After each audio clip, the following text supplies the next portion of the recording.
Bienvenue à tous les participants à cette nouvelle conférence de votre communauté, le réseau Eau. Une conférence aujourd'hui co-organisée avec Capornier à distance, Sarah Moreau présente aujourd'hui, et Benjamin Carré, que vous avez déjà rencontré, du cabinet Landau et Associés. Bonjour à tous. Ce sujet, vous l'avez compris, est la continuité, cette conférence est la continuité de la première conférence que nous avons organisée il y a déjà plusieurs semaines, une conférence que vous pouvez retrouver en VOD, premier volet, la PFAC, une redevance facultative des modalités à maîtriser.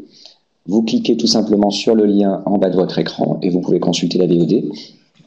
Aujourd'hui, nous allons aller un peu plus loin dans le sujet pour comprendre également quelles sont les suites qu'il peut y avoir à la mise en place d'une PFAC et notamment, par exemple, les contentieux. Donc nous aurons quelques exemples apportés par le cabinet Landau et vous pourrez également entendre donc l'expertise financière du cabinet Capornier, puisque Capornier, je vous le rappelle, est un cabinet spécialiste donc dans l'accompagnement des collectivités sur le plan financier.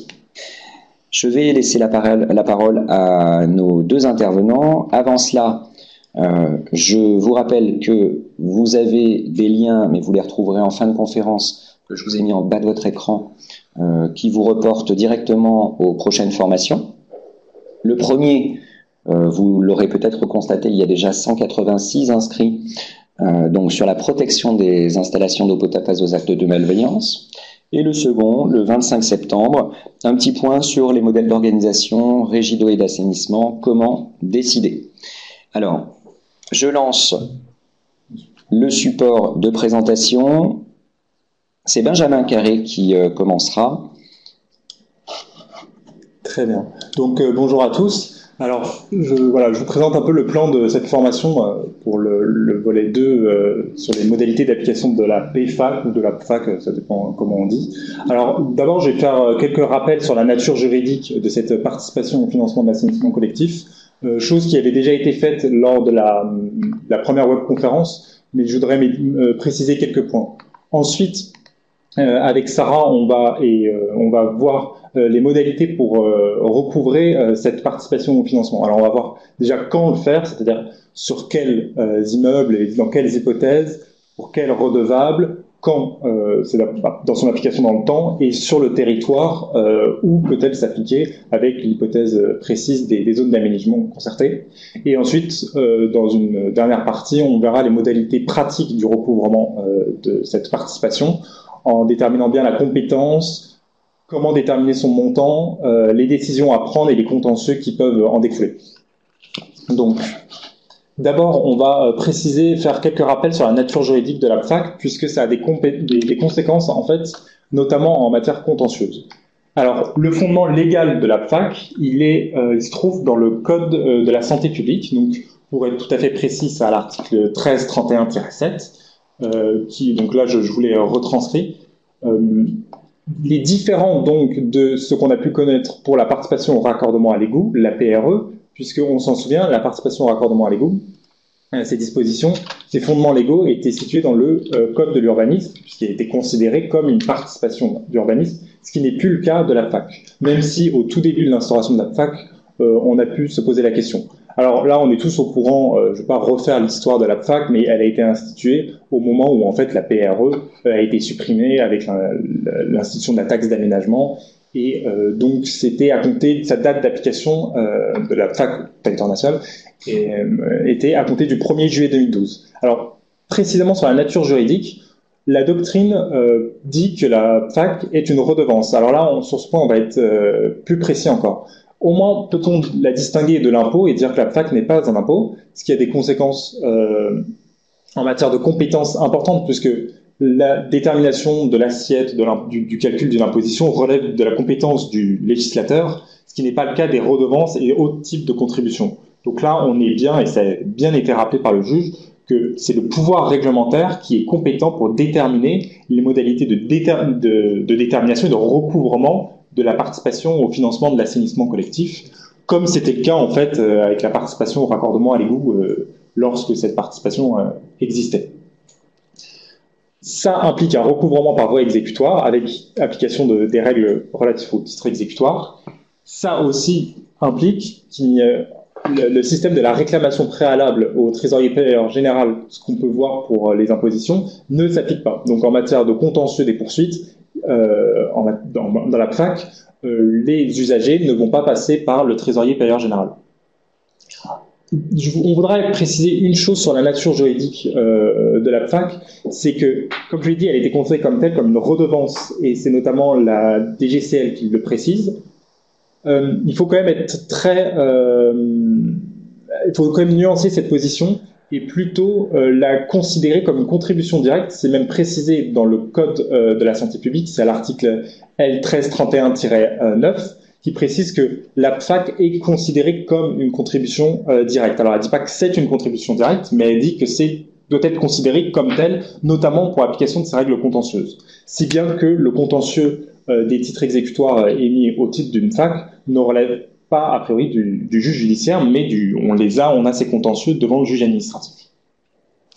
Donc voilà, là c'était les principaux rappels juridiques que vous devez savoir sur la FAC. Ensuite, on va voir donc maintenant quand recouvrer la FAC d'une manière générale. Donc là, je laisse la parole à ma collègue Sarah. Oui, bien. Donc, en effet, donc sur cette deuxième partie, nous nous intéressons aux modalités de mise en œuvre donc, de cette PFAC. Donc, tout d'abord, sur quoi s'applique la PFAC?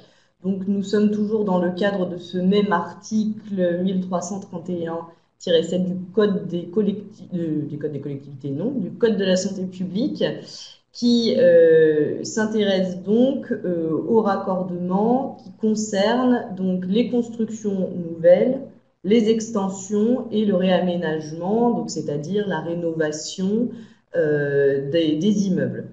Donc l'idée est de venir finalement intégrer une participation au financement à l'assainissement collectif pour l'ensemble des biens immeubles qui ont vocation à induire soit une évacuation en eau usée pour les constructions nouvelles ou à induire un supplément d'évacuation en eau usée pour tout ce qui concerne donc les extensions d'immeubles existants ou la rénovation de constructions nouvelles, anciennes. Dans un second temps, on s'intéresse donc à qui? Donc, nous avons bien compris que on s'intéressait donc à de la construction, donc à un bien immeuble, et les personnes donc ciblées par cette participation au financement sont donc les propriétaires.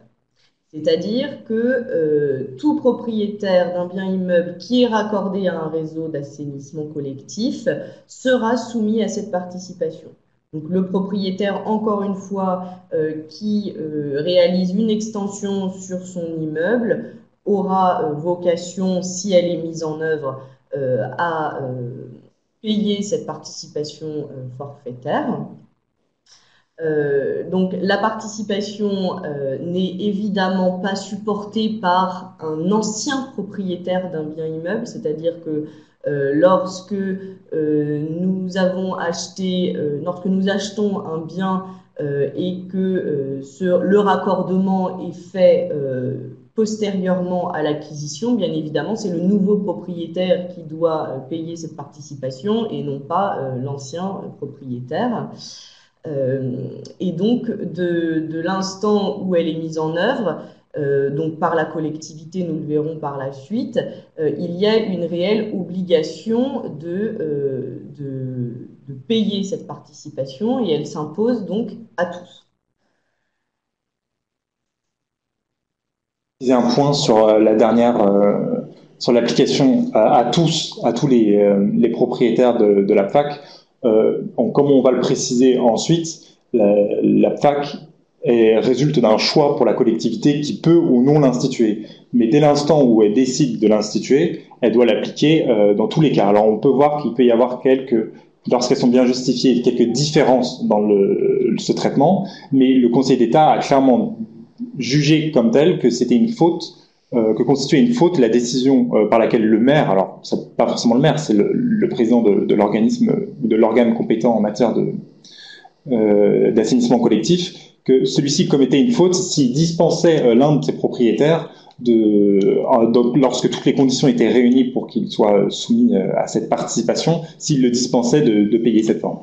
C'est même prévu comme un délit de concussion par l'article du Code pénal. Donc, concussion, donc, on a à la fois des sanctions qui peuvent être des sanctions administratives et des sanctions pénales qui sont donc contenues dans le Code pénal. En fait, la concussion, ce sont toutes les règles pénales, de sanctions pénales relatives aux personnes qui exercent une autorité publique.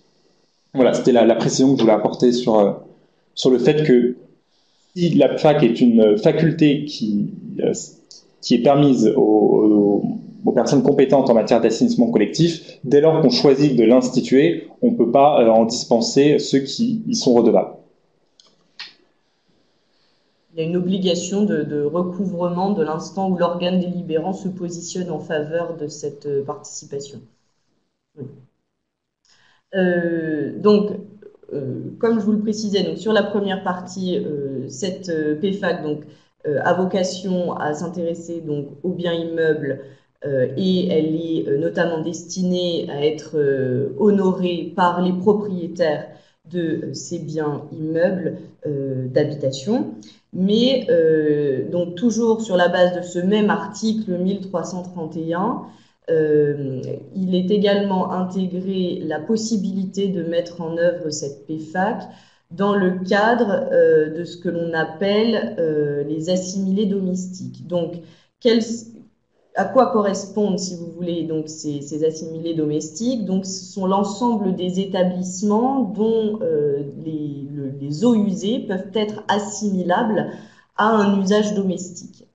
Donc, vous voyez une liste sur le support donc, qui n'est pas exhaustive, mais qui présente donc les activités qui généralement se retrouvent comme assimilées domestiques. Donc, on retrouve les activités de commerce de détail.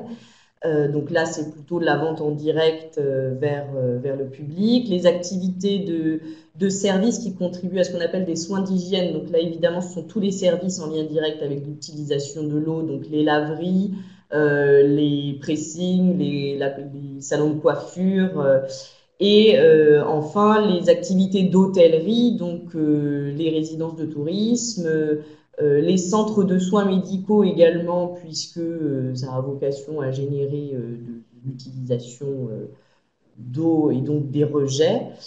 Donc voilà, toute une liste qui induit donc des établissements qui vont pouvoir potentiellement se raccorder au réseau public. Donc, encore une fois, ces établissements seront soumis à la PFAC, ceux qui ont l'obligation de se raccorder au réseau ou ceux qui en font la demande. En revanche, les assimilés domestiques qui n'ont pas eu l'obligation de se raccorder à ce réseau public n'auront pas vocation à être sollicités par la participation au financement de l'assainissement collectif.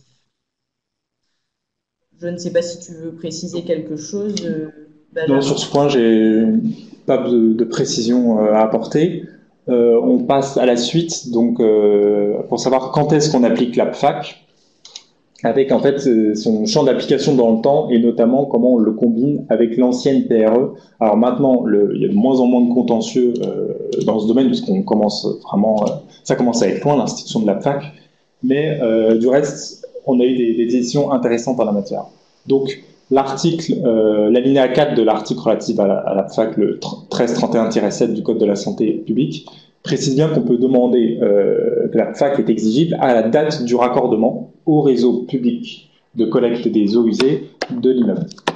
C'était différent de la PRE, puisque la PRE, comme on l'a précisé, était considérée comme une participation d'urbanisme.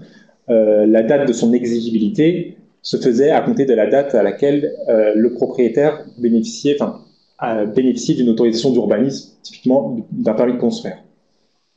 Ça, c'est vraiment, voilà, on a la date maintenant de quand est-ce qu'on peut exiger la PFAC. Alors, en pratique, il y a eu des problèmes qui se sont posés, savoir est-ce que, notamment en cas de cumul entre PRE et PFAC. Alors, le juge s'est bien prononcé en la matière et a bien précisé que le propriétaire d'un immeuble raccordé au réseau public de collecte des eaux usées, qui s'était acquitté du paiement de la PRE avant le 1er juillet 2012, ne pouvait être assujetti à la PFAC.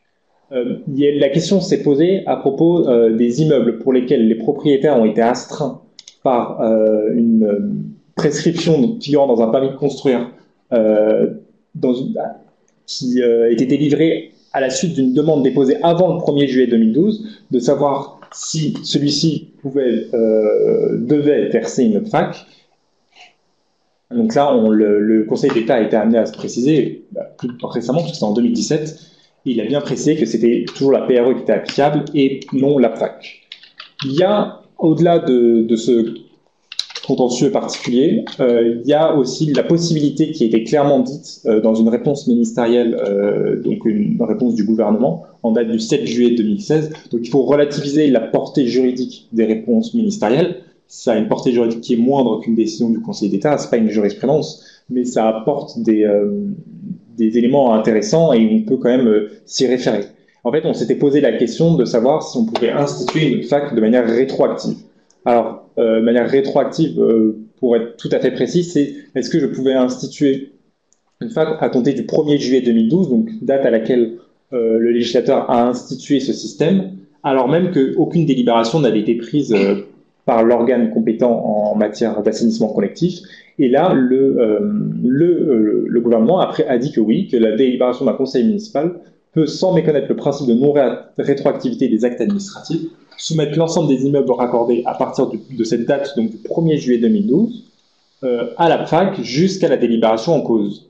Et ainsi que, bien évidemment, tous les immeubles qui sont raccordés après la délibération qui institue la PFAC. Donc voilà, ça c'était vraiment la petite modalité à connaître à propos du champ d'application temporel de cette participation. L'hypothèse de création d'application de la PFAC, elle est posée dans le texte toujours on y revient du L1331-7 du Code de la santé publique. C'est en cas de supplément de création, disons-le comme ça, d'un supplément d'évacuation des eaux usées dans le réseau d'assainissement collectif. Alors, le juge administratif a considéré que pouvaient être assujettis à la PFAC même les propriétaires d'immeubles qui étaient inéligibles à l'installation d'un réseau autonome, alors même que les modalités d'application de la PFAC, vous le savez, dépendent aussi, enfin, on tient en considération la mise en place, ou l'hypothétique mise en place d'un système d'assainissement non collectif, d'un système d'ANC. La Cour administrative d'appel de Marseille, dans un arrêt de 2018, du 5 mars 2018, a considéré que, alors même que j'étais inéligible à l'installation d'un réseau autonome, le raccordement, dès lors qu'il générait cette condition de supplément d'évacuation des eaux usées, permettait un assujettissement de l'immeuble à la PFAC. Donc, en fait, quand on dit dans le texte, quand l'article L1331-7 dit que la PFAC et le montant de la PFAC est fait en fonction de, on va le voir, ne peut pas être supérieur au prix de 80% du prix que coûterait le système d'assainissement non collectif. En fait, c'est très hypothétique puisque le juge, c'est une fiction qu'on fait, puisque en pratique, le juge considère que même si je ne peux pas installer ce système d'assainissement non collectif, on peut m'appliquer la PFAC. Donc ça, c'est la première chose à savoir. Et la deuxième chose à savoir, c'est que, alors même que ce raccordement, en fait, c'est un peu particulier, ne provoque aucun coût supplémentaire pour la collectivité, dès lors qu'il y a un supplément d'évacuation des eaux usées, toujours on y revient, la PFAC peut s'appliquer. Ensuite, se pose la question du champ d'application territorial de la PFAC. Alors, le principe, c'est que voilà, la collectivité compétente en matière d'assainissement collectif qui institue ce système et cette participation au financement de l'assainissement collectif s'applique sur l'ensemble de son périmètre. Et là, il n'y a pas de difficulté sur ce point.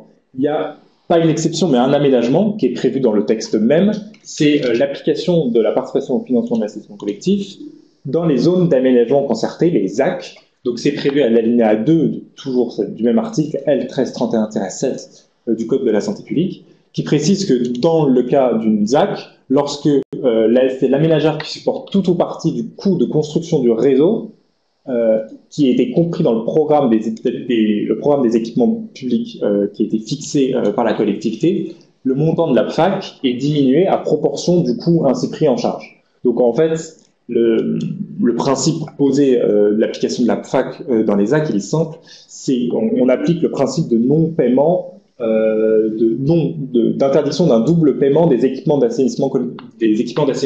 Donc si c'est l'aménageur qui, parce que cela est prévu évidemment dans le programme des équipements publics, qui supporte en totalité ou même seulement en partie le coût de construction du réseau de collecte, on ne peut pas appliquer la PFAC sans prendre en considération le coût qui a été fait pour l'aménageur. Donc, si le programme des équipements publics met à la charge la totalité de ce coût et de cette construction à la charge de l'aménageur, il n'y a pas d'application de la PFAC purement et simplement. Donc là, on a une décision de la Cour administrative d'appel de Versailles de 2007 en ce sens. Ensuite, on a une décision du Conseil d'État et une autre décision de la Cour administrative d'appel de Paris. Alors, plus particulièrement à propos de la construction de travaux à l'extérieur de la zone d'aménagement concerté. Sans faire un rappel de ce qu'est une zone d'aménagement concerté, il faut bien au moins rappeler que dans le cadre de création d'une ZAC et de la fixation du programme des équipements publics à réaliser, on se retrouve souvent dans la situation où il y a des travaux qui sont à l'intérieur du périmètre, à réaliser à l'intérieur du périmètre de la ZAC et des travaux qui sont à l'extérieur du périmètre de la ZAC. Alors, le Conseil d'État déjà a précisé qu'on pouvait, par simple délibération, mettre dans ce programme des équipements publics les travaux d'assainissement, par exemple, pour l'exemple qui nous intéresse tout particulièrement, qui se situent à l'extérieur du périmètre et qui sont nécessaires aux besoins des futurs usagers qui eux-mêmes se situent à l'intérieur du périmètre. Et donc, dans ce cas-là, c'est l'aménageur qui va supporter ces travaux-là, qui se situent à l'extérieur du périmètre. Et donc, on applique ce mécanisme de déduction de ces coûts supportés par l'aménageur au montant de la PFAC. Ça, c'est voilà, la petite application. C'est pas une exception, c'est pas tant une exception ou un aménagement du principe. C'est pas tant une exception qu'un aménagement du principe. Il y a la possibilité, alors là, on a une décision de la Cour administrative d'appel de Paris en ce sens, qui est quand même jugée comme juridiquement assez fragile. C'est la possibilité de mettre à la charge des propriétaires le coût de travaux qui sont jugés comme très significatifs et qui ont été réalisés en dehors de la ZAC. Donc là, c'est une décision de la Cour administrative d'appel de Paris du 21 janvier 1999. Donc c'était à propos de la PRE. On a beaucoup de décisions qui sont à propos de la PRE, mais qui s'appliquent par analogie aujourd'hui au système de la participation au financement de l'assainissement collectif. Donc dans cette hypothèse, en fait, la collectivité responsable de l'assainissement collectif, on pourrait prendre toujours l'exemple de la commune, mais ça peut être aussi le syndicat ou la communauté de communes, va réaliser des travaux d'importance très significative en dehors du périmètre de la ZAC. Ils ne vont pas être financés par l'aménageur parce que non prévus dans le programme des équipements publics pour telle ou telle raison. Là, la Cour administrative d'appel de Paris a jugé qu'ils pouvaient être mis à la charge des propriétaires, qui pouvaient justifier la perception d'une ZAC auprès des propriétaires des immeubles qui ont été construits à l'intérieur de ce périmètre de la ZAC au moment du raccordement de chacun de ces immeubles au réseau de collecte des eaux usées. Donc là, c'est comme je le reprécise, ça reste une solution qui a été jugée assez juridiquement fragile, qui est sujette à interprétation puisque la notion de travaux très significatifs est sujette elle-même à interprétation. On n'est pas dans une hypothèse très facile à manier. Donc sur ce point, on vous invite à avoir la plus grande précaution, mais qui doit en fait, le point de départ, ça doit être quand même la fixation dans le programme des équipements publics d'une ZAC, une fixation précise des travaux qui doivent être réalisés. Et comme on l'a précisé, ce programme des travaux des équipements publics, il peut être modifié à tout moment par une simple délibération. Donc maintenant, on va s'intéresser aux modalités d'application de la PFAC. Donc Sarah, je vous laisse la parole.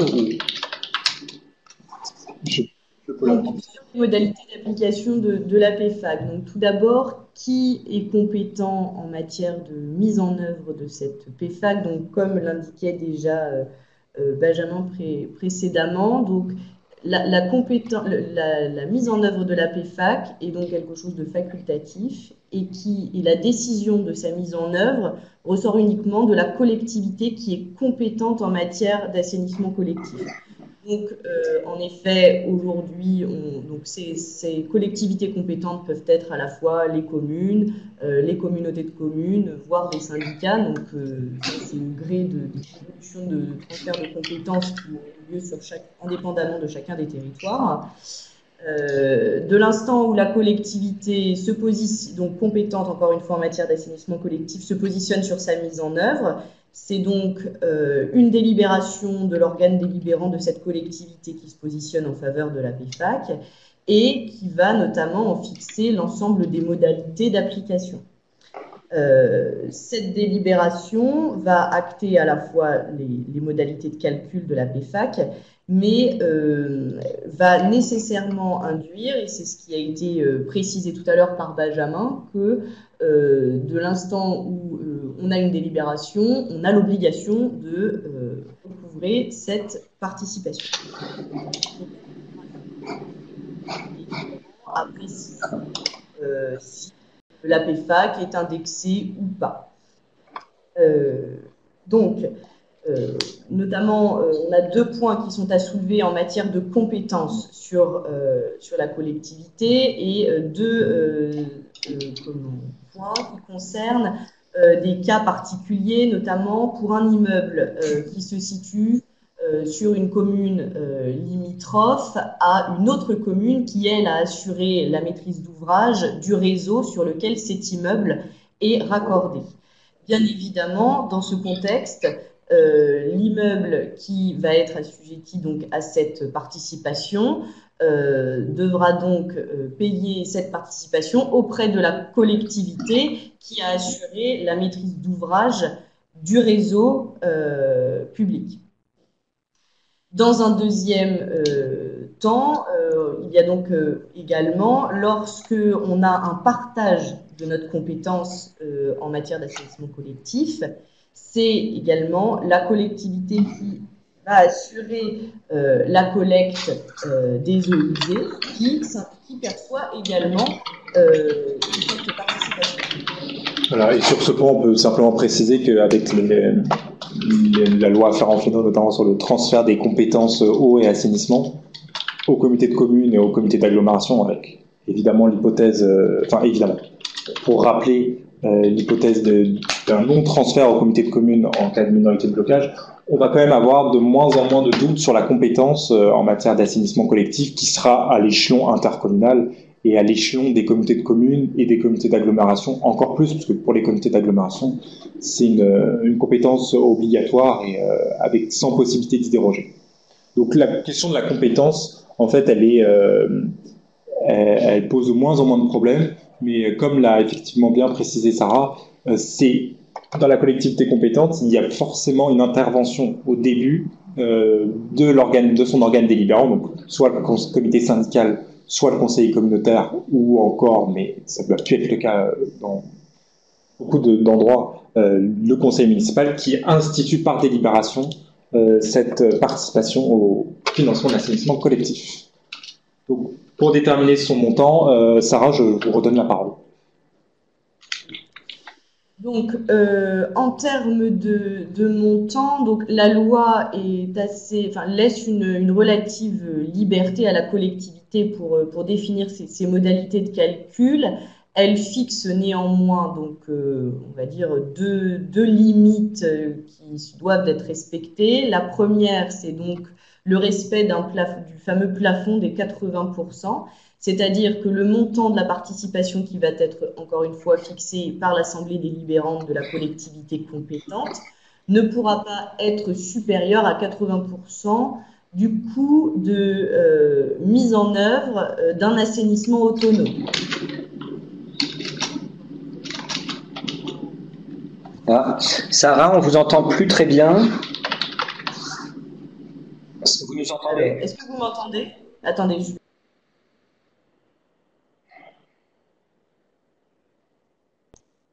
Vous m'entendez? Oui. C'est mieux? C'est très bien. Merci, Sarah. D'accord. Donc, comme je vais reprendre depuis le début, dans ces cas-là, ce sera plus simple. Donc, en termes de montant, donc les collectivités ont une relative liberté concernant donc le montant fixé pour cette participation au financement. Donc, on a deux limites qui sont quand même imposées et qui fixent un cadre à l'organe délibérant de la collectivité compétente, à savoir tout d'abord le plafond des 80%. C'est-à-dire que la participation ne peut dépasser 80% du coût de fourniture, enfin de mise en œuvre d'une installation autonome.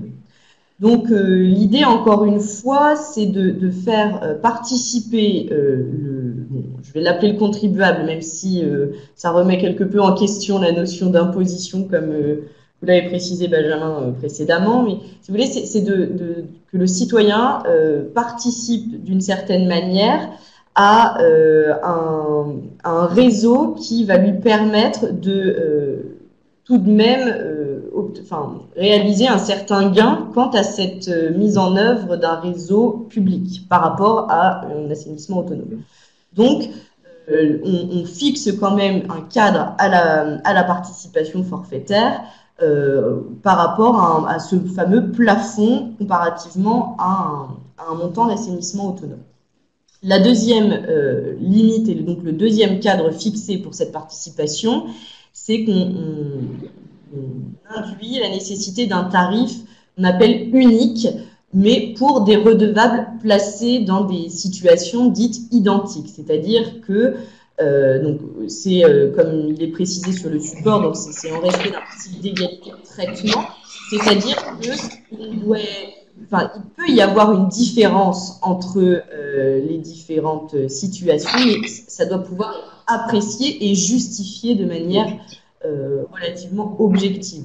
Donc on va le voir par la suite, il peut y avoir des tarifs différents en fonction fixés à travers des tranches, mais on ne peut pas, par exemple, fixer un tarif différencié au regard de, je ne sais pas moi, les revenus de chacun des contribuables, par exemple. Donc, il y a on peut également donc déterminer un montant qui reste complètement forfaitaire pour l'ensemble de cette participation. Encore une fois, les seules contraintes fixées par la loi, c'est ce montant plafond à 80% d'un coût unitaire et un tarif unique. Après, si la collectivité décide de mettre en œuvre un montant forfaitaire, elle peut tout à fait l'appliquer de manière uniforme sur son territoire. Parfaitement. Je n'ai pas de précision sur ce point à apporter. Alors effectivement, tout simplement pour revenir à cette notion de redevable ou de contribuable, alors on peut parler de redevable pour eux, et quand on voit cette condition du plafond des 80%, du coût de la fourniture d'un système d'assainissement autonome, on comprend un petit peu la raison qui a poussé à considérer la PFAC comme une redevance. Ça voudrait dire, mais ça reste quand même assez contestable, ça voudrait dire que c'est une redevance pour un service, en contrepartie d'un service rendu, le service rendu étant l'absence de mise en place l'absence de coût de fourniture et de pose d'un système d'assainissement autonome. C'est assez contestable, mais ça reste du moins du reste la position qui a été retenue pour qualifier la PFAC de redevance. Donc pour le montant, voilà, Sarah, je vous laisse continuer. Oui. Donc encore une fois, donc pour continuer sur ce montant, nous allons donc nous intéresser aux deux cas que j'ai présentés dans la première partie, c'est-à-dire à la fois la participation au financement pour les immeubles dits domestiques, et nous verrons par la suite le montant, enfin ce qui concerne le montant pour les immeubles dits assimilés domestiques. Donc dans le cadre des immeubles domestiques, donc des immeubles d'habitation, donc encore une fois, là je vais vous présenter des exemples de tarification, puisque au-delà des deux critères cités précédemment, c'est encore une fois à la discrétion de la collectivité compétente. Généralement, donc, on utilise des critères liés à la surface de plancher, des immeubles concernés par cette participation. Donc, je vous cite, vous pouvez voir notamment donc 2 exemples. Donc, on peut par exemple créer des tranches. Donc là, encore une fois, on a cette notion de distinction, mais qui n'est pas, mais qui se justifie au regard d'un critère objectif. Donc, la collectivité peut par exemple fixer donc un barème au mètre carré en considérant que le barème serait de plus en plus élevé lorsque l'on considère une augmentation de la surface considérée. Il est également possible de fixer un barème qui considérerait donc des abattements au-delà d'un certain seuil, de façon à aboutir là plutôt à un tarif à l'inverse dégressif. Donc, quoi qu'il arrive, il est souvent recommandé, mais ça c'était donc en lien avec le code de l'urbanisme, bien que maintenant il n'y ait plus de lien entre cette participation et le code de l'urbanisme, mais il est recommandé, notamment pour la lisibilité de la participation auprès du redevable, d'exprimer, si vous voulez, cette participation au regard d'une surface de plancher.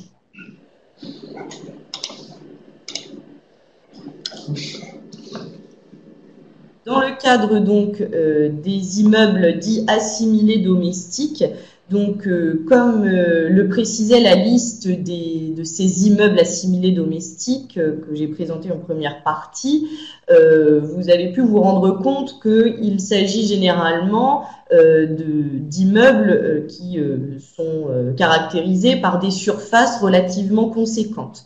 Naturellement, si l'on conserve dans la tarification un critère lié à la surface, donc c'est-à-dire un certain nombre d'euros par mètre carré, cette participation risque de se trouver particulièrement élevée, notamment au regard de la quantité d'eau usée qu'ils vont générer. C'est-à-dire que le rapport ne sera pas forcément des plus pertinents.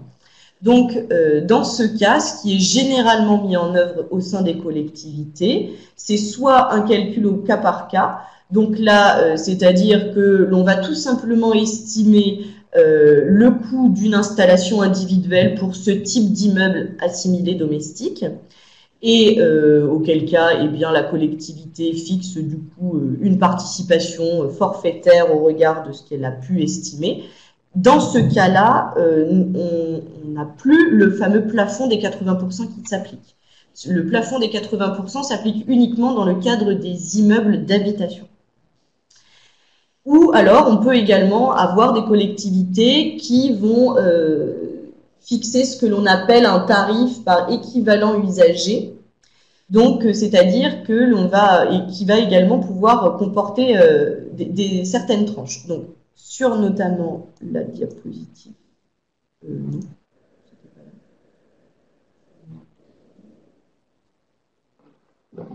non, pardon, c'était sur un autre support que je prenais en comparaison, excusez-moi. Donc, utiliser donc un tarif équivalent usager, c'est-à-dire que l'on va considérer que pour ces immeubles assimilés domestiques, on va fixer une quote-part qui sera ni plus ni moins qu'un coefficient permettant de définir si vous voulez, les différentes, la part que l'on décidera de retenir pour ce type d'habitation. Donc, en fait, pour ce type d'immeuble, pardon. Donc, il existe notamment une circulaire qui sert régulièrement de base à la réflexion sur ce mode de tarification équivalent usager. C'est donc une circulaire du 22 mai 1997 qui est donc relative à l'assainissement. Hein. Donc, elle est en partie caduque. Je regrette puisque nous aurions dû l'intégrer au support, mais nous pourrons toujours modifier le support par la suite. Si vous on pourra l'intégrer ensuite. Oui. Et donc, en fait, à l'intérieur de cette circulaire, il y a notamment une liste relativement exhaustive également des différents immeubles assimilés domestiques et l'équivalent usager qui est fixé, alors de manière arbitraire, mais qui a une certaine cohérence entre ces immeubles assimilés domestiques et qui permet de servir de base pour imposer une tarification équivalent usager pour les collectivités. Donc, je la mentionnerai, du coup, si vous le souhaitez, à la fin. C'est certainement la seule chose qu'on peut encore retenir de cette circulaire, mais elle a au moins le mérite de servir de base dans la rédaction de la tarification. Très bien. Donc, s'agissant des décisions à prendre, j'ai rien à rajouter sur ce que vous avez dit, Sarah. Alors, s'agissant des décisions à prendre, il faut les distinguer. Alors, il y en a deux, on pourrait même en dire trois. Et donc, la première délibération, la première et unique délibération que l'organe délibérant compétent en matière d'assainissement collectif va prendre. Donc, ça, c'est la délibération initiale applicable pour tous, qui va fixer les modalités de calcul de la PFAC. Ça, c'est expressément prévu par l'alinéa 5 de l'article 1331-7 du Code de la santé publique. Alors, cette délibération, elle pourra faire ensuite l'objet d'une contestation selon les règles habituelles en matière de contentieux administratif. Donc, ça sera devant le tribunal administratif avec éventuellement un appel à la Cour administrative d'appel de Paris, à la Cour administrative d'appel, tout simplement. Ce qu'il faut préciser, c'est que, avec les délais habituels de 2 mois à compter de cette publication, ce qu'il faut préciser également, c'est que cette délibération, même après ce délai de 2 mois, si elle n'est plus contestable directement, elle pourra toujours être contestable par la voie de l'exception d'illégalité indirectement en cas de contentieux particulier pour chaque usager qui va contester le montant de la participation au financement d'assainissement collectif qui lui a été imposé.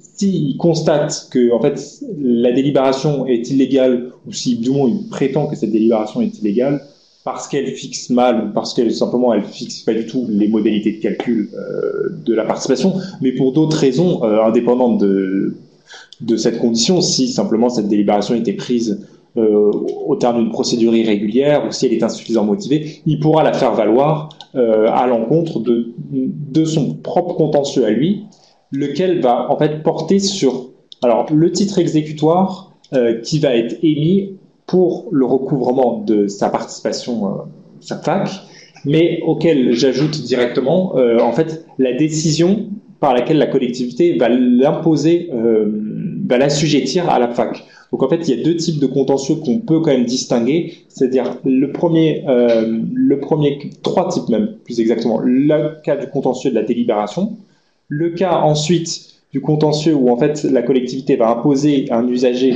ou à un propriétaire va lui instituer la PFAC. Généralement, cette décision, elle est prise concomitamment avec la décision de raccordement. Et ensuite, le contentieux du titre exécutoire qui a été émis pour recouvrer la somme qui est exigée. Et alors là, sur le contentieux des titres exécutoires, on a une jurisprudence très conséquente en la matière, mais en matière de titre exécutoire d'une manière générale, il y a beaucoup de contentieux et il y a beaucoup de façons d'annuler un titre exécutoire pour des règles de forme qui sont, on va dire, plus ou moins sévèrement sanctionnées, mais quand même assez rigoureusement sanctionnées par le Conseil d'État. Là, par exemple, je précise, donc vous savez comment comment se compose un titre exécutoire. En fait, il est composé de plusieurs volets, 4, et il y a un premier volet, ou du moins il y a un volet qui est, lui, attribué ou adressé au propriétaire, donc c'est l'avis des sommes à payer. Et par exemple, là, j'ai repris une décision du Conseil d'État de 2016 qui rappelle bien que c'est une obligation légale, que l'avis des sommes à payer doit mentionner les noms, prénoms et qualités de l'émetteur ainsi que sa signature. Et que la circonstance qu'on l'ait précisée dans une autre décision ultérieurement ou concomitamment, par exemple dans le bordereau des titres de recettes, cette circonstance de l'avoir adressé au destinataire du titre exécutoire ne suffisait plus, ce qui a pu être le cas pendant un certain temps pour régulariser un certain nombre de titres exécutoires. S'agissant précisément de la PFAC, la mention dans le permis de construire ou dans la délibération de l'objet, des bases de liquidation et des éléments de calcul du titre exécutoire ne va pas suffire. Puisque là, comme on l'a dit, la PFAC doit bien être distinguée du permis de construire et doit aussi être distinguée de la délibération générale prise pour son application. Donc le titre exécutoire, toujours de manière constante, il doit préciser l'objet, les bases de liquidation et ses éléments de calcul. En tout cas, s'il ne le précise pas, ces éléments doivent être précisés à son destinataire dans une autre décision, mais concomitamment. Donc là, c'est le principal contentieux en matière de PFAC, c'est un contentieux de titre exécutoire. Le contentieux des délibérations, le contentieux même de la décision d'assujettir une personne à la PFAC, il n'est pas moins important, mais l'enjeu reste cantonné, ou du moins reste celui du titre exécutoire. Donc, comme je l'avais précisé initialement, moi je le rappelle, ici il n'y a pas de principe, puisqu'on n'est pas dans une cadre d'une imposition, il n'y a pas de principe de réclamation préalable au trésorier, payeur général de la part de la personne qui voudrait contester le montant de sa participation au financement de l'assainissement collectif. Sur la contestation de la délibération, donc c'est en fait tous les habitants de la commune, ou du moins des habitants du périmètre concerné par la PFAC, qui ont un intérêt à agir contre cette délibération. Là, c'est toujours la même chose en matière d'intérêt à agir dans ce domaine, c'est apprécié de manière relativement libre par le juge. Là, comme je vous l'avais précisé, l'illégalité de cette délibération peut être invoquée à l'occasion d'un recours contre les décisions individuelles d'application, notamment le titre exécutoire. Et ce titre exécutoire, lui, il a ses obligations dont je vous ai mentionné, qui s'apparentent à des obligations de motivation. Donc, pour les reprendre, c'est préciser l'objet, les bases de liquidation et ses éléments de calcul. À ces obligations de motivation s'ajoutent des obligations de forme différentes, comme l'auteur de cette décision, donc ses noms, prénoms et qualités, ainsi que sa signature. Là, c'est vraiment l'essentiel du contentieux à appréhender en la matière. Je ne sais pas si Sarah, vous avez des éléments à rajouter sur ce point. Non, pas particulièrement. Mais voilà, et pour préciser donc dernièrement, on a un contentieux qui est essentiellement porté devant les juridictions administratives parce que, en fait, comme je l'ai initialement précisé, il y a un article du Code de la santé publique, donc c'est le L1331-9, oui, la L1331-9 du Code de la santé publique, qui précise que ces participations au financement de l'assainissement collectif sont considérées comme des contributions directes et donc relèvent du contentieux du juge administratif, si bien qu'on est dans le même cadre qu'à l'époque du contentieux des participations au raccordement à l'écout, qui étaient, elles, considérées pas comme tant comme des contributions directes, mais comme des participations d'urbanisme.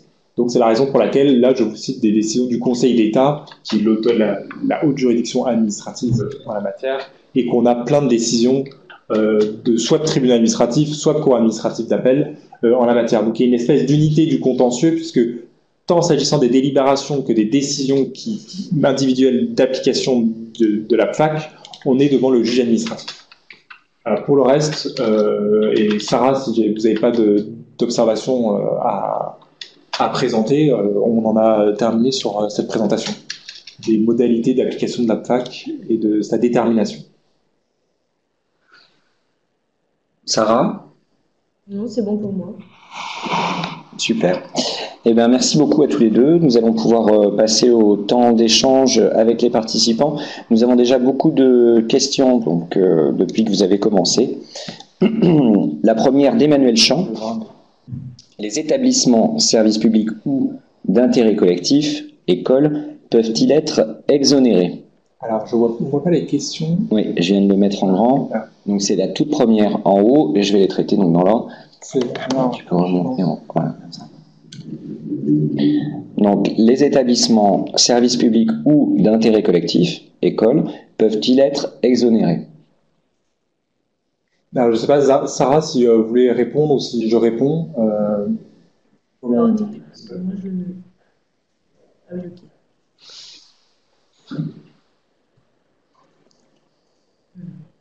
Ben, peut-être Benjamin, allez-y. A priori, sont concernés vraiment, comme Sarah l'avait dit, les immeubles domestiques et les immeubles assimilés domestiques. Donc, si bien que tout ce qui relève du service public d'intérêt collectif me paraît exclu du champ d'application de la PFAC. Sous contrôle de ce qui a été dit dans le support de présentation. Sarah, est-ce que vous avez une... Pardon, excusez-moi, j'avais un peu de mal à m'y retrouver sur mes écrans. Oui, enfin, les services tels que les écoles peuvent justement appartenir à la catégorie des établissements assimilés domestiques. Notamment les écoles en font partie. Et, Bien, merci. il relève notamment bien souvent d'une tarification justement équivalent usager tel que je le spécifiais tout à l'heure. C'est souvent ce mode opératoire qui est mis en place dans la tarification pour ce type d'établissement.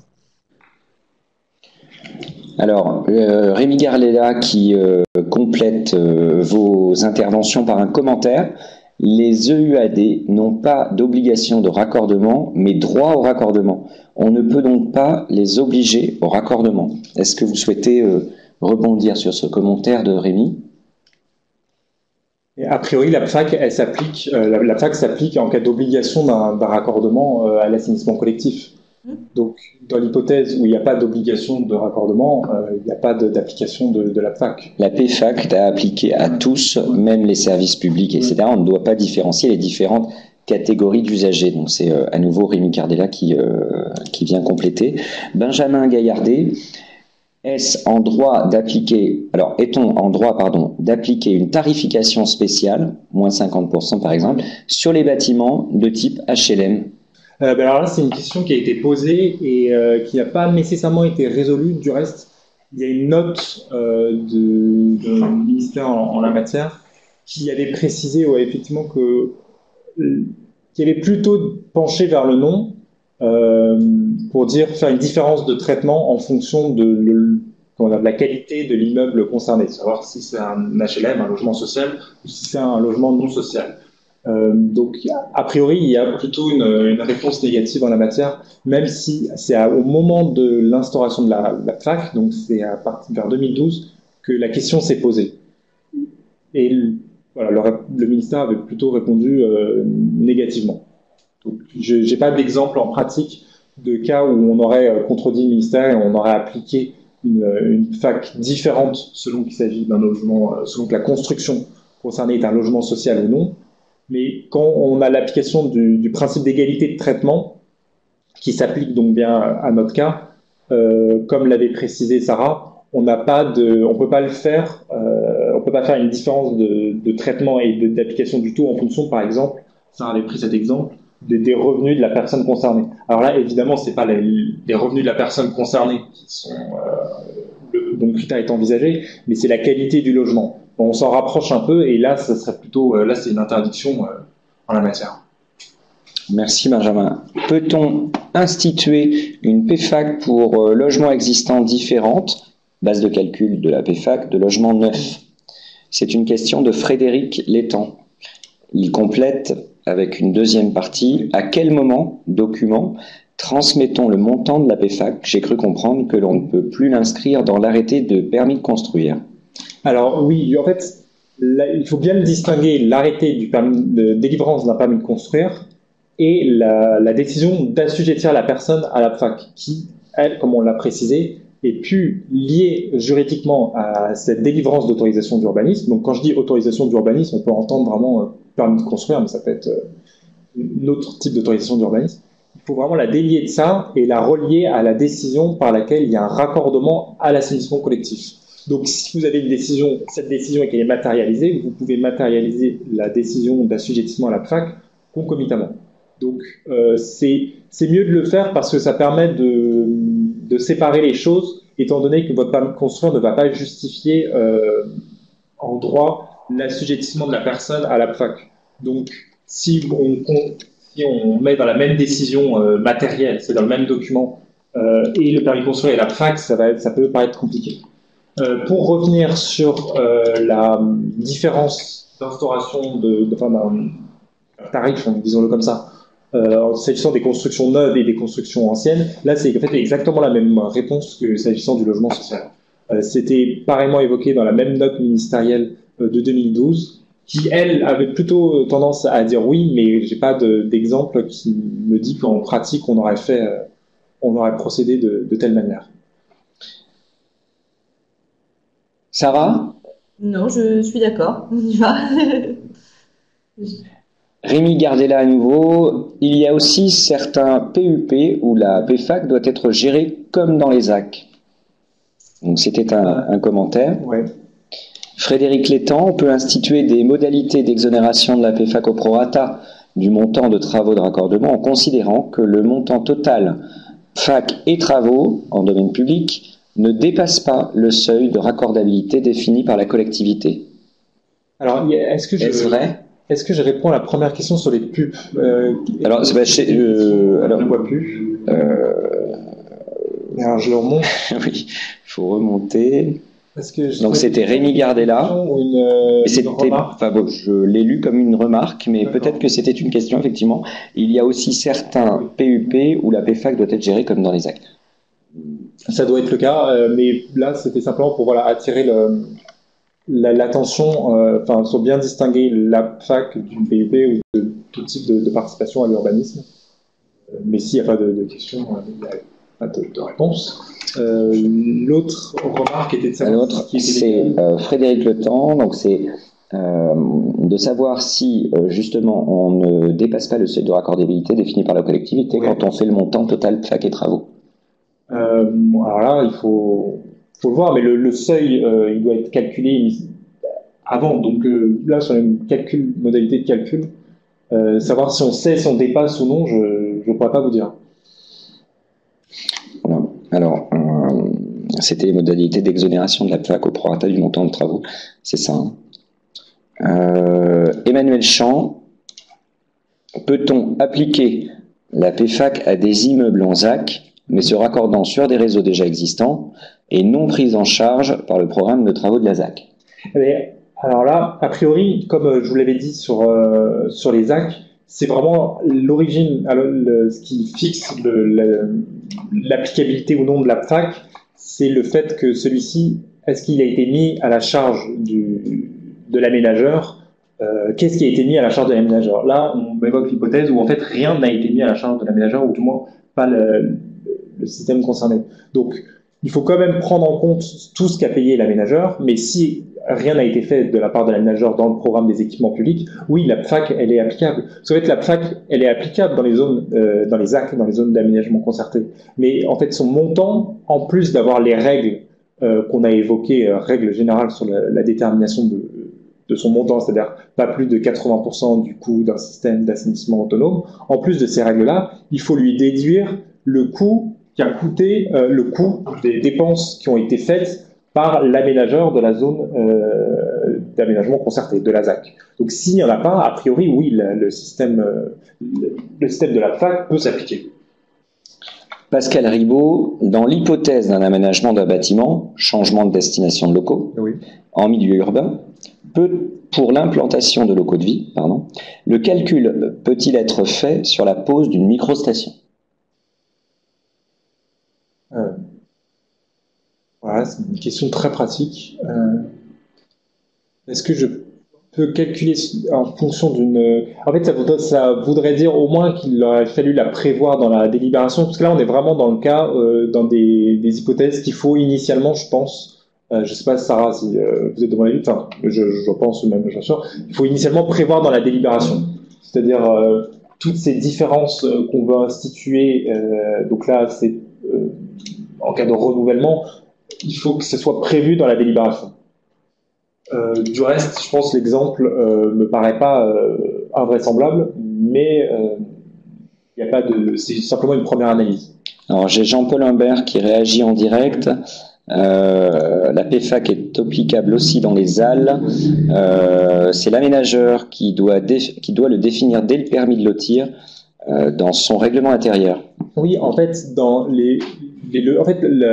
la ZAC, c'est une ZAL, mais publique, c'est-à-dire que les lotissements et les zones d'aménagement concertées, c'est le même esprit. Donc oui, il n'y a pas les dispositions relatives à la PFAC dans cet article qu'on vous a sans cesse cité, le L1331-7, prévoit uniquement l'hypothèse de qu'est-ce qu'on fait quand on est dans une ZAC, comment on déduit, est-ce qu'on applique la PFAC, comme je l'ai dit, oui, on applique la PFAC, mais il faut déduire son montant du montant qui a été supporté par l'aménageur. Le législateur n'a pas prévu l'hypothèse de l'application de la PFAC dans les zones d'aménagement à lotir, c'est bien le terme exact pour les ZAL, enfin les lotissements, mais c'est le même esprit qui s'applique. Alors, Claude Juvanon, complète: une microstation privée de moins de 20 équivalents habitants est un assainissement non collectif. Alors, je pense que oui, c'est plutôt une remarque à la remarque initiale de Frédéric Létang. Quand vous dites... Je lisais. Frédéric Létang, quand vous dites un plafonnement à 80% d'un ANC, doit-on prendre en compte le montant des travaux du réseau de collecte dans le domaine privé? Non, parce qu'a priori, c'est exclu de montant des travaux de réseau de collecte dans le domaine privé. Ça relève pas de l'ANC. Donc, Sarah. Alors Sarah, on vous entend plus. Sarah, on vous entend pas. Non. Alors là, votre micro est coupé.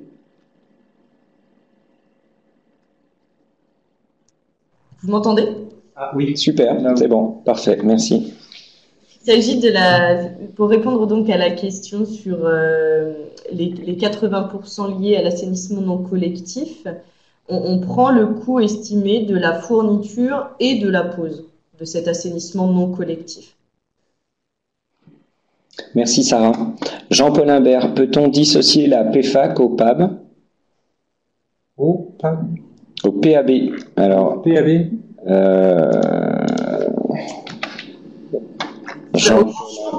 Pour le branchement. Jean-Paul Imbert complété, non, c'est exclu en domaine privé. Donc c'était la question d'avant. Pour l'assainissement non collectif. Pour dire que c'est seulement le coût de la mise en place et de la mise en conformité de l'assainissement collectif avec exclusion, c'est ça ce que vous avez dit, Sarah, du branchement. On n'a pas de... c'est ce que oui, j'ai pas précisé, mais c'est uniquement la fourniture et la pose, et évidemment les travaux qui relèvent qui sont sur le domaine privé ne rentrent pas dans le calcul du plafond. Donc Jean-Paul Imbert, est-ce que vous pouvez compléter votre question? Peut-on dissocier la PFAC au PAB, PAB? Franck Zadig, la PFAC est-elle rétroactive? Si oui, sur quelle durée? Alors là, comme je l'ai précisé, la rétroactivité de la PFAC, c'est simplement sur le fait qu'elle a été instituée au 1er juillet 2012 et donc par la loi, mais il n'y a pas eu de délibération qui ont été prises par les autorités compétentes en la matière. Et on a précisé par là, comme j'ai dit, le ministère a dit qu'on pouvait prendre une délibération ultérieurement à cette date du 1er juillet 2012 et la faire appliquer dès cette date. Donc c'est dès le 1er juillet 2012 et dès tous les raccordements au système d'assainissement collectif qui sont concernés. Avant cette date, c'est pas applicable. Et après cette date, c'est pas applicable si après donc le 1er juillet 2012, si on est dans encore l'hypothèse où c'est la PRE qui s'applique, notamment s'il y a une demande de permis de construire, d'une autre autorisation d'urbanisme, qui a été délivrée avant le 1er juillet 2012, enfin qui a été faite avant le 1er juillet 2012, mais demande qui a eu un permis de construire délivré après le 1er juillet 2012. Là, c'est toujours la PRE qui s'applique. On revient sur la question donc, de Jean-Paul Imbert, peut-on dissocier la PFAC au PAB? La PFAC, il précise, c'est PAB plus PR. PAB est égal à participation au branchement dissocié de la PFAC, et on peut ajouter une PR, participation de raccordement, au niveau de la boîte de raccordement. Donc on peut dissocier le tuyau par rapport à la boîte. D'accord.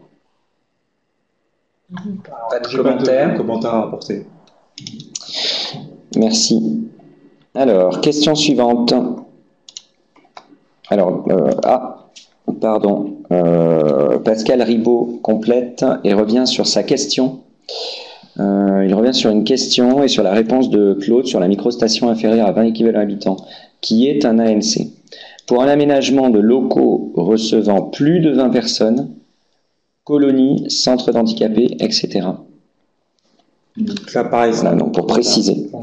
Et donc la question de Pascal Ribaud, pardon, je reviens dessus pour nous la remémorer, je ne sais pas si vous l'avez affiché, mais c'était dans l'hypothèse d'un aménagement d'un bâtiment, changement de destination de locaux en milieu urbain pour l'implantation de locaux de vie, le calcul peut-il être fait sur la pose d'une microstation? A priori, les réponses que Claude Juvanon et Pascal Ribaud donnent, c'est que la microstation est un ANC. Donc la question de la PFAC... Oui, c'est ça. Les microstations font partie de l'assainissement non collectif, mais visiblement, ce que rajoutait donc Pascal Ribaud, c'est qu'on peut être aussi sur de l'ANC supérieur à 20 équivalents à habitants, c'est bien compris, pour un aménagement de locaux recevant plus de 20 personnes, colonies, centres d'handicapés, etc. Donc là, on est certainement sur la tranche, si je comprends bien, mais Pascal Ribaud, vous allez compléter pour nous aider à bien comprendre votre question. On est sur le 20 à 199.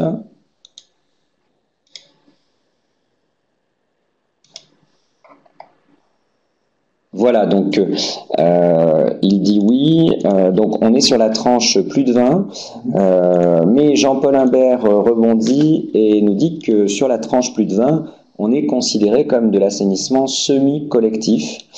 L'arrêté stipule de 1 à 19 EH, on est en ANC, et au-dessus, on est considéré donc comme du semi-collectif, comme une station d'épuration. D'accord. Voilà. Donc, a priori, si on n'est plus pour les modalités de calcul du plafond, ça devient plus compliqué. Alors, j'ai pas de réponse comme ça du tac au tac qui me vient à l'esprit, mais je ferais appliquer le système d'ANC au système de STEP. Mais vraiment, c'est la première idée. Mais ouais, pas certaine de la part de Sarah. Mais est-ce qu'on peut, à la limite, vous proposer, Pascal Ribaud, c'est que vous posiez directement, vous allez voir, à la fin, je vous mets un sondage de satisfaction. Vous aurez la possibilité de poser directement les questions qui restent en suspens donc sur notre plateforme, et à ce moment-là, Sarah, Benjamin feront leurs propres recherches et reviendront donc vers vous tous en publiant la réponse sur le réseau. Je pense vous avoir cité la question de Franck Zadib, mais j'en suis pas certain. Quand vous dites 80% d'un ANC, y a-t-il un plafond de mise en œuvre? Alors, est-ce qu'il y a un plafond de mise en œuvre? C'est-à-dire qu'on peut faire 80%, mais on peut faire en dessous de 80%. C'est pas une obligation de prendre ce coût de 80%. Je pense qu'il pose la question en termes de montant, non? Le montant, il est variable, peut-être. Oui, alors Jean-Paul Imbert complète, oui, c'est de 0 à 80%. Délibération à mettre en place avec le détail du calcul. Voilà, donc il y a un taille de calcul approprié qui peut être demandé avec une FAC réduite. Mais effectivement, quand on dit que son plafond ne doit pas excéder le plafond de 80%, ça ne veut pas dire que c'est une obligation d'aller d'être à 80%. On peut le réduire et on peut le prendre de 0. Alors 0, il n'y a pas de participation, mais on peut prendre un montant bien plus réduit. Voilà, le coût moyen d'un ANC, pour compléter, Jean-Paul Imbert toujours, est d'environ 8 000 € hors taxe. Benjamin Gaillardet, un immeuble contenant uniquement des locaux administratifs est transformé en immeuble d'habitation. Faut-il refaire payer la PFAC? Si oui, doit-on considérer cet immeuble de la même manière que les constructions neuves? Il faut le considérer, en tout cas, pour revoir le raccordement qui va être fait. Et c'est surtout sur le raccordement qu'il faut s'intéresser. Et les conséquences, les différences, les conséquences que la transformation de la destination des locaux ont là-dessus. Mais au-delà de ça, j'ai pas, moi, de choses. Oui, l'usage, la transformation de la destination du local va forcément, enfin, si elle vient modifier cette consommation et ce rejet, va forcément, je pense que naturellement, il y aura une nouvelle mise en œuvre. On rentre finalement dans... Alors après, on est sur des locaux administratifs, on n'est pas sur des locaux d'habitation, mais... Oui, je pense qu'il faut étudier, en fait la modification de destination du bâtiment. Ouais. Catherine de Villers, donc cette circulaire équivalent usager reste opposable. Point d'interrogation. Est-ce que la collectivité n'a pas plutôt intérêt à instituer une règle sur cet équivalent usager dans sa délibération? Oui, évidemment, quand je parlais de cette circulaire, elle a uniquement vocation à servir de base dans la rédaction de la délibération pour les collectivités. C'est-à-dire que aujourd'hui, c'est un exemple que je donnais et c'est une modalité de mise en œuvre par certaines collectivités lorsqu'elles décident de s'orienter sur l'équivalent usager. Certaines collectivités, mais pas toutes, se servent de cette circulaire qui sert, si vous voulez, de référentiel. Maintenant, bien évidemment, c'est à la discrétion dans la mesure où la tarification est à la discrétion de chaque collectivité, encore une fois, le référentiel est à fixer par chacune d'entre elles. Et ce que je voulais surtout préciser, c'est que c'est pas évident, notamment pour des locaux assimilés domestiques, de définir arbitrairement un équivalent usager. Et l'avantage de cette circulaire, c'est qu'elle a déjà réalisé le travail. Alors après, oui, elle est caduque, oui, en partie, mais elle sert quand même de base d'un certain référentiel. Mais chaque collectivité peut décider de soit s'en servir, soit de la remettre en question si elle le souhaite. Hein. Il n'y a aucune obligation quand je citais cette circulaire. Oui, simplement pour préciser, comme le dit bien Sarah, c'est à la discrétion de l'organe délibérant. Donc du coup, c'est dans la délibération elle peut faire ce qu'elle veut, disons-le comme ça. C'est du pouvoir discrétionnaire dans la mesure où on respecte les règles qu'on vous a rappelées. La question de l'opposabilité de la circulaire, la délibération, si elle décide de s'inspirer, de servir comme base de calcul les règles de la circulaire, elle peut le faire. Mais elle peut même le viser dans la délibération, bien mentionner qu'elle a utilisé cette circulaire pour motiver sa décision, mais c'est pas la circulaire en tant que telle qui va être opposable, mais c'est davantage la délibération. Complètement, oui. Et puis il faut quand même voir que si vous voulez, l'équivalent usager, je prends par exemple pour une école, ça peut être très compliqué à estimer, c'est-à-dire par élève,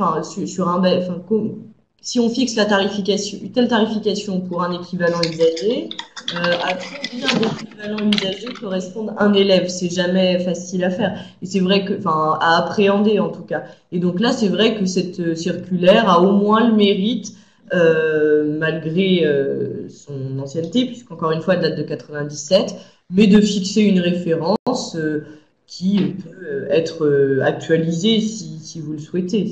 C'est vraiment une simple base. Non. Pour revenir sur la question de Benjamin Gaillardet qui voulait transformer un immeuble de locaux administratifs en immeuble d'habitation, Jean-Paul Imbert disait dans les locaux administratifs il y a des WC, donc des eaux usées, donc une fac. Oui. Voilà. Et pour compléter sur la question précédente, si l'habitation ANC a un permis de construire de moins de 10 ans est conforme, non, il y a une exonération de la fac lors de l'extension. Si jamais c'est une vieille habitation mais raccordable, lors de l'expansion, oui. Oui, voilà, c'est-à-dire que si on est toujours sur la base des locaux administratifs, c'est bien ça? Parce que je ne sais pas, ça a coupé, donc vous êtes bien là-dessus. Il est à considérer qu'on peut rentrer dans une modification. On est sur une modification d'usage, mais forcément, comme dans le cadre d'une extension, on va avoir forcément une utilisation et une quantité de rejet qui peut être modifiée liée à la restauration ou au réaménagement de ce bâtiment, et donc de fait être redevable d'une nouvelle PFAC. Alors, non, il rebondissait, ces deux derniers commentaires, Jean-Paul, étaient liés à la question de Kevin Delaporte, donc c'est la dernière que nous n'avons pas encore traitée. On va déjà reprendre dans l'ordre, pour pas se perdre, parce qu'il y a beaucoup de questions aujourd'hui. Alors, au bout de combien de temps peut-on réclamer la PFAC sur un permis de construire neuf? C'est une question de Jean-Paul Imbert. Là, toujours la même chose. La PFAC, elle va pas être liée au permis de construire. Elle va être liée à la décision de raccordement. Donc, il faut pas se référer au permis de construire pour exiger la PFAC. Au contraire, c'est à partir du moment où le raccordement a été réalisé, je veux dire, c'est à la collectivité de lancer sa procédure de recouvrement. Voilà, et excusez-moi, je précise, Christophe, mais quand on dit tout dépend du fait générateur, alors le fait générateur, c'est pas le permis de construire. C'est pas l'autorisation d'urbanisme. Le fait générateur juridique, c'est le raccordement au système d'assainissement collectif. Donc il faut vraiment, même si en pratique il peut y avoir des concordances dans le temps, et évidemment notamment en cas de construction. Donc c'est la date de conformité alors? Oui, c'est la date de réalisation du raccordement, ou la date à laquelle le raccordement est décidé.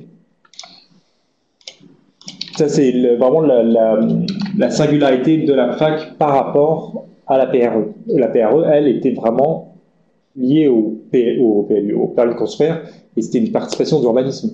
Là, c'est pas le cas de la PFAC. Ou la DACT. Ou la DACT, qui est je ne sais plus exactement ce que ça veut dire, mais ça doit être aussi une autorisation d'urbanisme. C'est l'achèvement des travaux. Rémi, vous pouvez... Voilà, donc a priori, l'achèvement des travaux n'est pas concerné non plus. Déclaration d'achèvement des travaux, merci Rémi. Merci Jean-Paul. Alors, je reviens en arrière. Jean-Paul Imbert, un accord de rejet peut-il être pris comme un titre exutoire? Alors, c'est pas un titre exécutoire. Alors, je pense que ça fait référence à un titre exécutoire. Ou alors, je ne comprends pas le sens de la question. Jean-Paul, je vous propose dans ce cas-là de reformuler votre question pour que nous puissions... exutoire, oui. Alors, je vous laisse reformuler la question, on passe à la suivante. Exécutoire, pardon, ouais. Alors c'est de ma faute, j'arrive plus à lire. Ouais. Qu'est-ce qui est considéré comme un titre exécutoire? Qu'est-ce qui pourrait, dans la question, être considéré comme un titre exécutoire? Je reviens.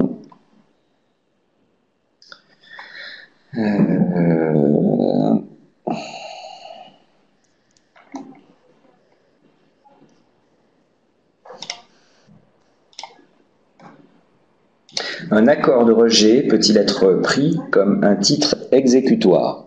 Un accord de rejet, j'ai du mal à voir exactement ce que ça représente, mais il y a des règles si précises en matière de titre exécutoire que, à mon avis, ça ne rentre pas dans les clous de ce qu'est un titre exécutoire. Très bien. Anne Le Toupin, bonjour. Une commune souhaite créer une aire de camping-car. Oui. Peut-on instaurer la PFAC et quel mode de calcul? Alors déjà, est-ce qu'on peut l'instaurer?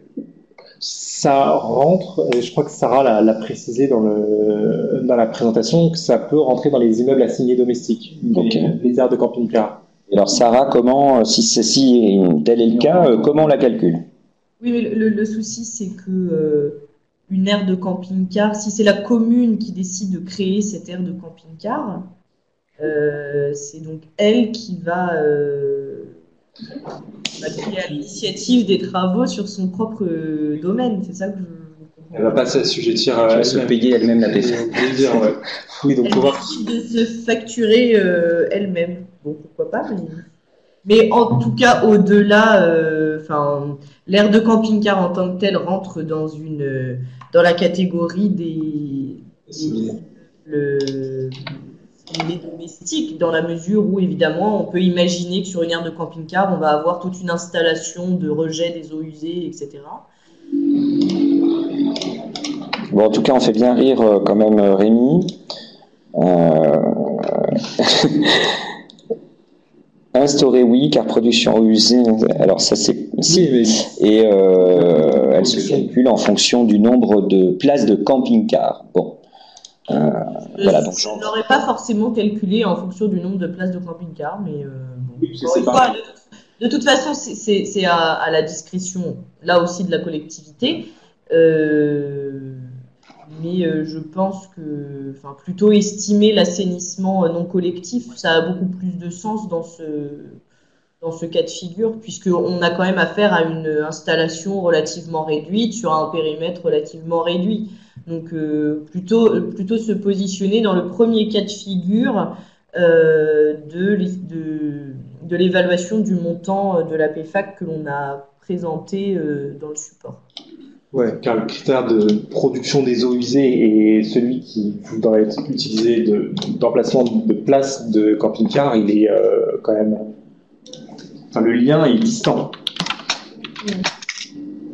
Alors, on continue avec une question de Jean-Paul Imbert, à nouveau. Au niveau des bailleurs... Ah non, c'était un commentaire, pardon. Au niveau des bailleurs sociaux, on peut, par délibération, contracter un taux moindre dès plus de 4 logements. Pierre Desbois, dans le cas d'une démolition avec reconstruction, si la surface démolie est supérieure à la surface construite, doit-on facturer une PFAC ?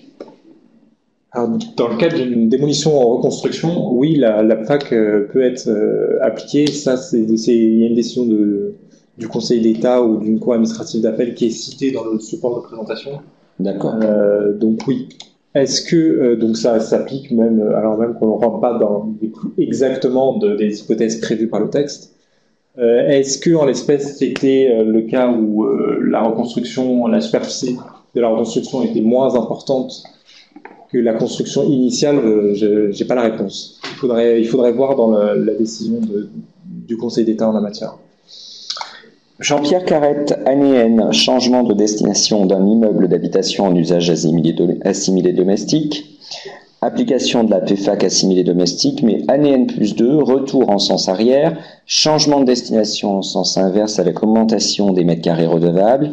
Dans le calcul de la nouvelle PFAC, doit-on déduire les précédentes encaissées? Dans le calcul de la PFAC, doit-on déduire le...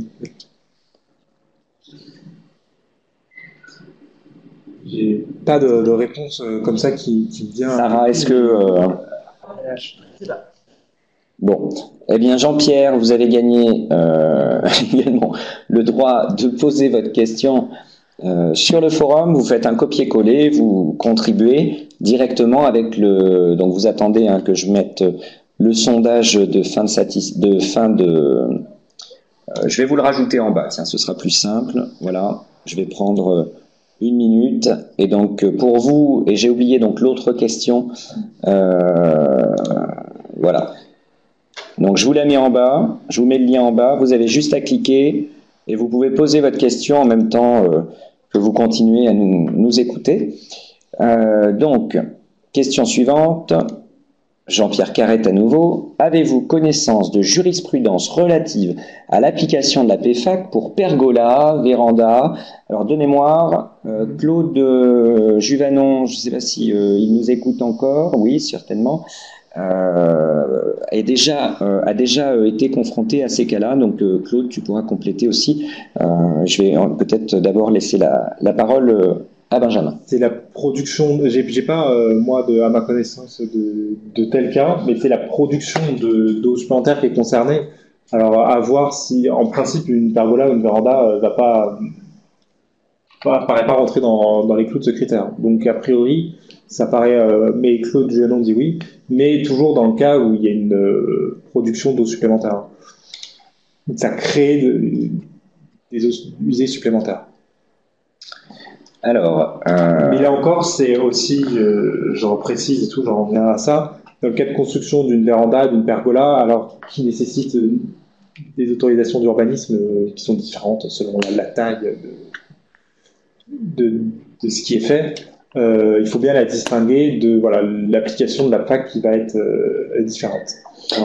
Alors, attention, j'ai des contradictions. Sauf s'il y a une production voilà, alors excusez-moi, je rajoute tout et je vais les citer. Donc, effectivement, Claude Juvanon me dit que vous êtes en appel avec le cabinet Landau actuellement.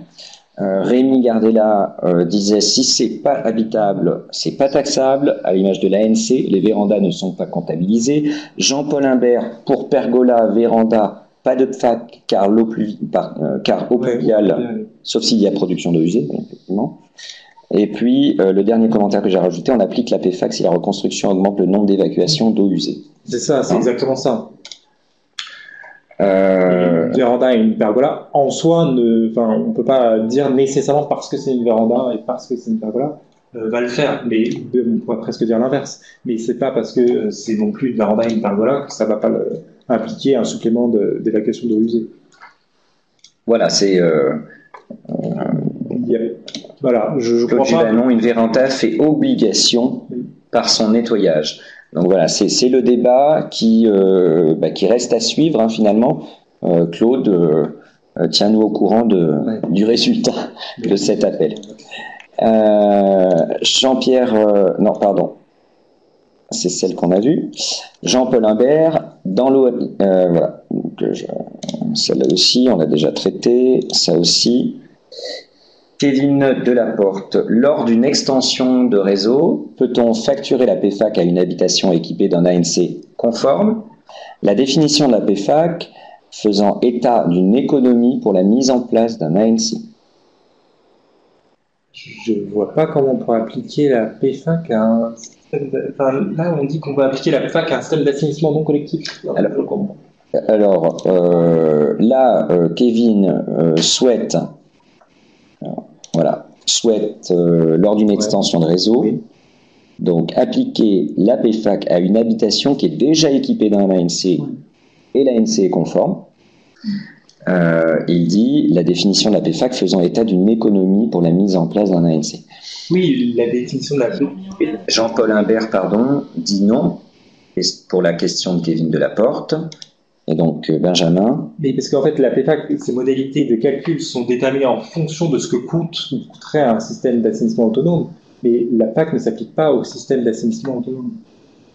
Alors, oui, et puis, il faut voir en fait que dans le cas où on a une extension d'un réseau, il faut voir que l'habitation concernée a très bien pu avant mettre un ANC. Enfin, de fait, elle avait un assainissement non collectif.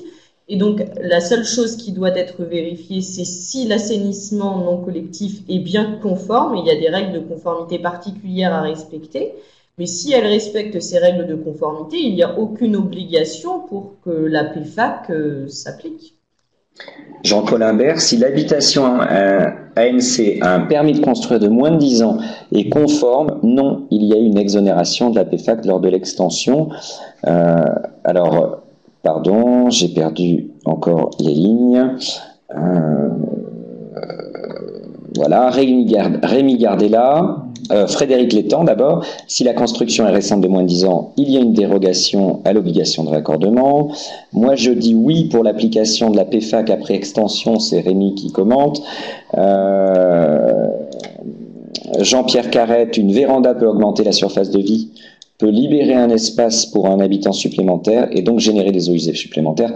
Donc, doit-on mesurer sur site le rejet effectif d'effluents supplémentaires ou l'augmentation de consommation d'eau pour facturer la PFAC? Alors, du coup, on n'est plus sur les mêmes questions. Ouais. Non, là, on revient sur la question d'avant.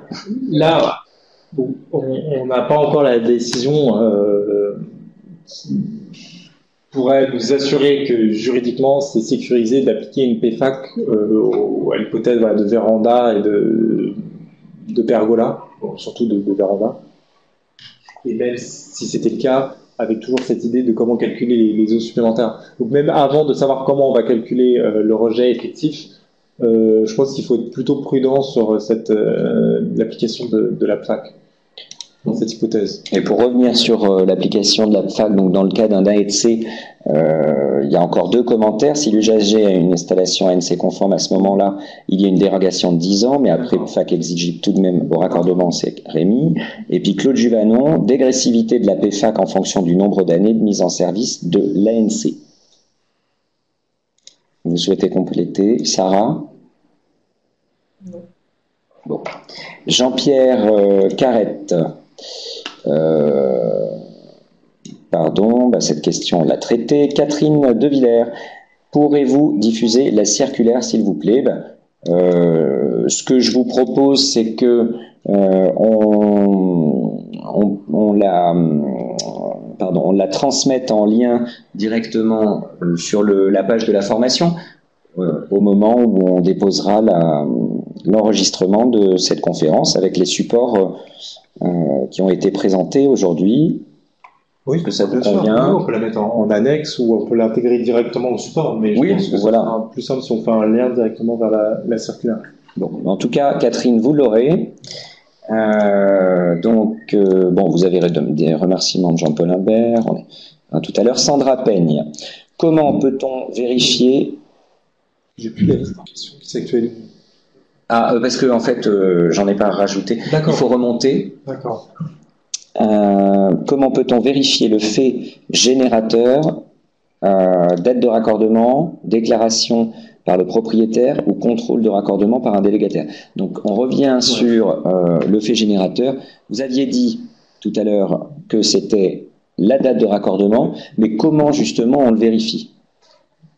Ça peut être la décision même de la commune ou de l'organe compétent de raccorder. Donc du coup, c'est moi je prends l'exemple de la commune, mais c'est pas nécessairement la commune, mais c'est sa propre décision qu'elle a matérialisée avec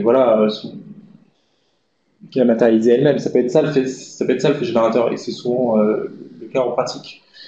Il n'y a pas d'autres moyens, enfin il y a sûrement d'autres moyens, mais le plus simple c'est d'avoir une décision raccordement et une décision assujettissement à la plaque qui est prise concomitamment.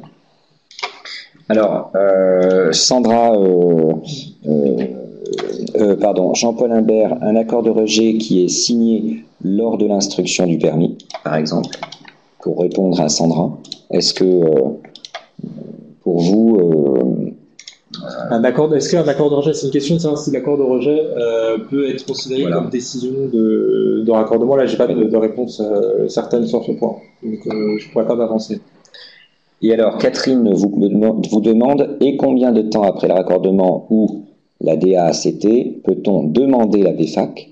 Dans le cadre du transfert de compétences, il est possible de retrouver des vieux dossiers de communes, et si je suis une communauté d'agglomération, est-ce que je peux instituer la PFAC Oui, c'est une très bonne question. L'exigibilité, enfin, on dit que la PFAC et la PFAC est exigible à compter de raccordement de l'assainissement, de la construction, sans fixer de délai. Donc du coup, a priori, on peut dire c'est sans délai. Ce qui ne veut pas dire qu'il ne faut pas le faire rapidement, parce que ça se fait souvent concomitamment quasiment. Donc sans vous donner de délai en termes d'années, de mois ou d'années, je ne pourrais pas me prononcer. Sur la question du transfert de l'hypothèse du transfert de compétences, là c'est un peu plus compliqué. Ça voudrait dire en fait que j'ai eu un raccordement effectué à l'échelle de la commune, que la compétence elle est transférée au 1er janvier 2019, j'ai transféré la compétence à la communauté de communes, ou alors il y a eu un transfert obligatoire si je suis une communauté d'agglomération. Le transfert de compétences implique un transfert des droits, des biens, des meubles et des obligations de la commune à l'intercommunalité, qu'il s'agisse d'une communauté ou d'un syndicat. Donc, a priori, il y a une possibilité pour recouvrer cette PFAC et les recouvrer, mais il faut quand même être prudent sur ce point. Mais c'est pas impossible. C'est pas le fait qu'il y ait eu un transfert de compétences ne fait pas disparaître, c'est ce que je veux dire en fait, ne fait pas disparaître l'obligation de paiement d'une PFAC. Alors, pardon, je mets le lien pour tout le monde. Mais en tout cas, ce qui est, pour au moins préciser ça, en fait, ce qu'il faut voir, c'est la décision, en cas de transfert de compétences, la nouvelle décision qui institue, il faut bien une nouvelle décision qui institue la PFAC, puisque ça reste un choix de la part de la collectivité qui est compétente en la matière. Donc s'il y a un transfert s'il y a un transfert de compétences, la nouvelle collectivité compétente doit avoir le choix de décider si elle-même elle institue la PFAC ou si elle décide, contrairement à ce qui avait été fait, de ne pas instituer la PFAC. Je ne sais pas si Sarah veut compléter, mais moi c'est la position qui me paraît la plus évidente. C'est-à-dire que c'est un choix, donc s'il y a un transfert de compétences, alors même qu'une commune était compétente en matière d'assainissement collectif, qui était compétente en matière d'assainissement collectif, a décidé d'instituer la PFAC sur son périmètre, le fait d'avoir transféré cette compétence à un syndicat ou à la communauté de communes et à la communauté d'agglo lui permet à cette nouvelle personne compétente de décider ou non de faire. Mais il y a un transfert de charge entre la commune et l'agglomération avec décision par délibération, oui, pour le transfert de charge, mais le transfert de charge, là, implique qu'il y ait déjà eu un assujettissement de la personne, d'une personne à la PAC. Et puis, il faut quand même pas oublier que... Alors, Sarah, on vous entend plus trop.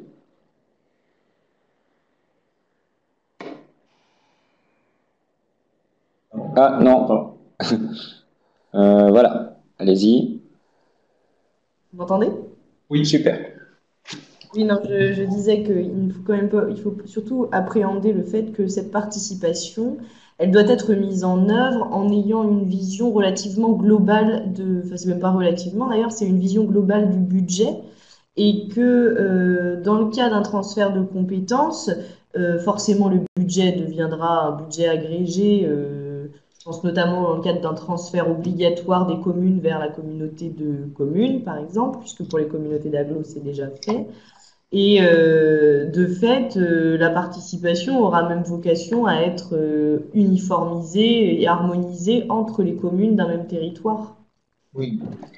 Jean-Paul Humbert, donc les habitations neuves sont transférées à la PFAC vers l'agglo si celles-ci n'ont pas été payées, soit environ 4 ans maxi après la date de conformité de branchement, budget annexe. Oui, pas de budget annexe, parce que c'est un service public industriel et commercial, et dire les habitations neuves transférées à la PFAC vers l'agglo, si elles n'ont pas été payées, ça veut dire qu'elles ont été exigées au moment où voilà, il y avait la commune, supposé que c'est la commune, compétente.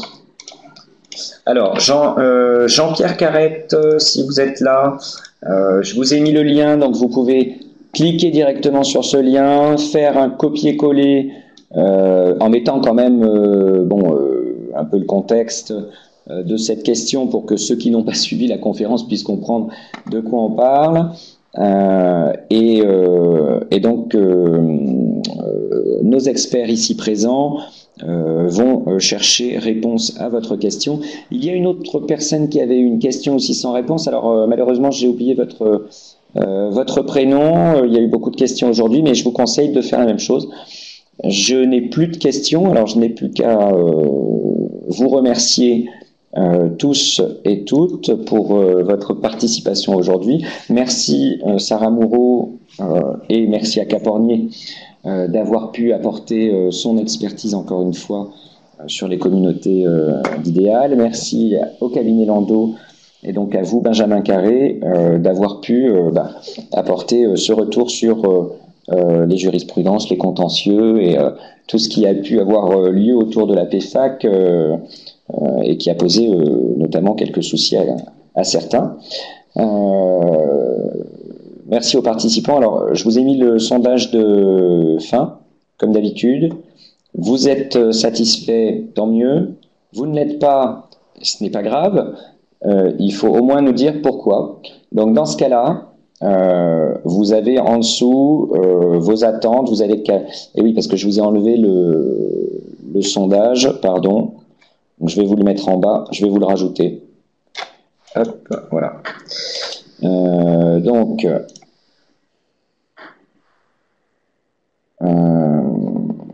voilà. Si vous n'étiez pas satisfait, ah